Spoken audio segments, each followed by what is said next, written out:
બ્લોગમાં. મિત્રો અમારી સવાર પડી ગઈ છે અને હું ને વનરાજ અત્યારે અહીંયા ચા અને નાસ્તો કરવા બેસી ગયા છીએ. આ એની રકાબી છે અને આ મારી રકાબી છે, તમે જોઈ શકો છો. અને અહીંયા અમે લીધી છે ગરમા ગરમ ભાખરીમાં ચા છે. તો અમે બધાએ ચા પાણી પીવા અમે એટલે હું એકલો અત્યારે તો બેઠો છું. ઉભો તો રે મારી. ચાલો ચા નાસ્તો કરવા મને.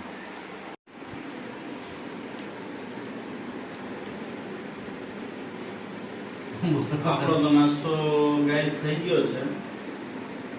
ધંધાચીને નાસ્તો કરે છે. શું છે નાસ્તામાં? નાસ્તામાં છે ભાખરી, મસ્ત અથાણું, મસ્ત ભાખરી, ચા. એમ તે શું કર્યો નાસ્તો મને? મેં ભાખરી જ ખાધી. દેખાતી નથી વિડીયોમાં. મેં ભાખરી જ ખાધી, પણ મેં કાલ રાત્રે બનાવી હતી ને એ ખાઈ લીધી. મેં કીધું તમે કોઈ નાસ્તો નહીં કરો, તમે તો સવારે 8:30 નાસ્તો કરી લીધો. એવું છે? હા, મને એવું ખબર તમારે નાસ્તો કરવાનો હશે. એવું ને? હા, એવું ને? વનરાજભાઈ નું આજ સવાર બહુ મોડું પડ્યું કા? તો હજી આંખ ખોજેલી લાગે નિંદરમાં હોય એવી. હા, એટલી બધી નિંદર આવી વનરાજ આજે? નીંદર આવે છે. વાહ ભાઈ વાહ. શું કે અત્યારે ઓફિસ જવાના? જવાનું. એમ? હા, એમાં નહીં આવે. વાહ ભાઈ વાહ, જઈ આવો જઈ આવો. રવિવારે જવાનું? રવિવારે જવાનું. એમને ઓફિસ 365 દી ચાલુ ને ચાલુ જ હોય. એવું કોઈ દી ન હોય કે રજા હોય. કા રાઠોડ સાહેબ? હા. કોક દીક રજા રાખી લેવાય અમારા હાટું, વનરાજ હાટું, અમારા લોકો હાટું કોક દીક રજા રખાય. રજા બજા નો રાખવાની હોય. ઓફિસમાં કઈ રજા હોય તો જવાનું જ હોય. હવે તમે કેવી વાત કરો છો? એવું ન હોય, બધાયને વીક ઓફ તો એક મળતો હોય ને એમ. એવું કાંઈ ન હોય. વીકો વનરાજ અને એના કાકા રમે છે. જો વનરાજભાઈ બનાવ્યું છે 0 to 9 અને A to Z બનાવ્યા છે. એના કાકા મળીને બનાવ્યું છે. જોઈ શકો છો તમે. જોવો એના કાકા વાતો જીતો કરે છે. જોવો મિત્રો, જમવું નહોતું એટલે એને છે ને ચીગમ આપી અમે લોકોએ. મિત્રો એસી સાફ કરવા વાળા ભાઈને બોલાવ્યા છે તો આવ્યા છે. એસી સાફ કરે છે અત્યારે તો.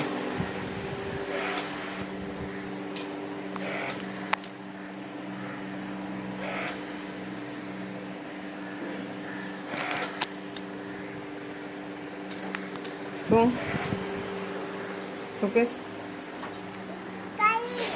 કરી લીધું?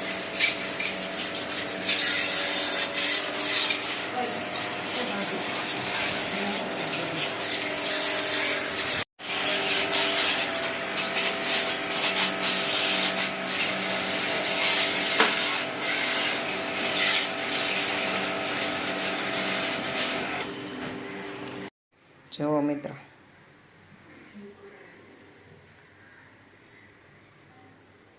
આવી રીતે ભાખરી બનાવીએ છીએ. નાની ભાખરી ખાવી છે તળેલી. મને મારા સાસુએ શીખવાડી હતી.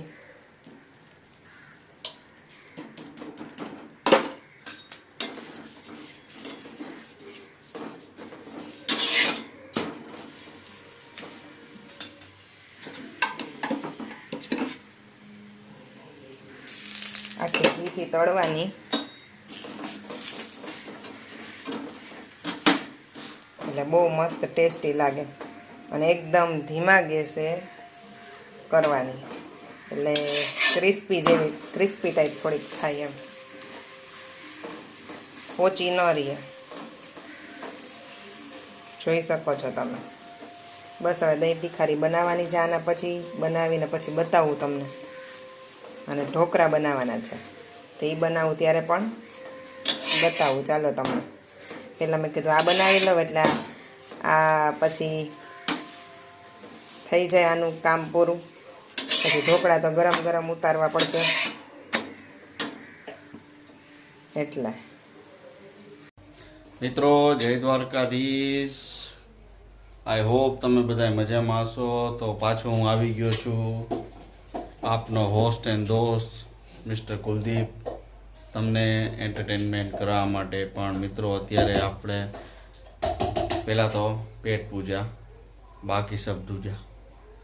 તો બપોરે તમને જે પ્રમાણે જણાવ્યું એ પ્રમાણે બપોરે કે સાંજે શું આજે બનાવ્યું છે? આજે ઢોકળા બનાવું છું. અને બાકીની રેસીપી અહીંયા છે જો હું બતાવું છું, જોઈ લ્યો. દીકા 1 મિનિટ હો. આ છે ઢાંટાણા દહીં તીખારી, આ છે ભાખરી, અને આ કુકરમાં છે બટેટાનું શાક. હા, તમે જોઈ શકો છો વનરાજભાઈને વિડીયોમાં આવું છે એટલે એમ કે છે ગાઈસ. અને બીજું શું બને છે અત્યારે? ઢોકળા બને છે મિત્રો. ઢોકળો બને છે, તમને બતાવું.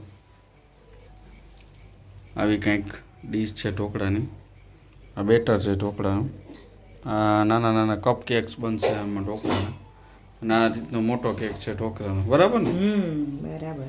હાલો તો જો આમ ગરમી ગરમી થઈ ગયા, રસોડામાં પવન નથી આવતો. વાત જવા દો. હમણાં એમ કહેશે એસી નખાવું છે. ના બાપા ના ના, હવે નથી નખાવા. રાઠોડ સાહેબે છે ને એસી એસી કરીને બોલો. બહુ કહી તો મારું નામ કહીશ હું. કાંઈ વાંધો તને ઓફર દઉં છું નખાવું હોય તો. ના સારું મિત્રો, જય માતાજી, જય દ્વારકાધીશ. મળીએ નેક્સ્ટ બ્લોગમાં.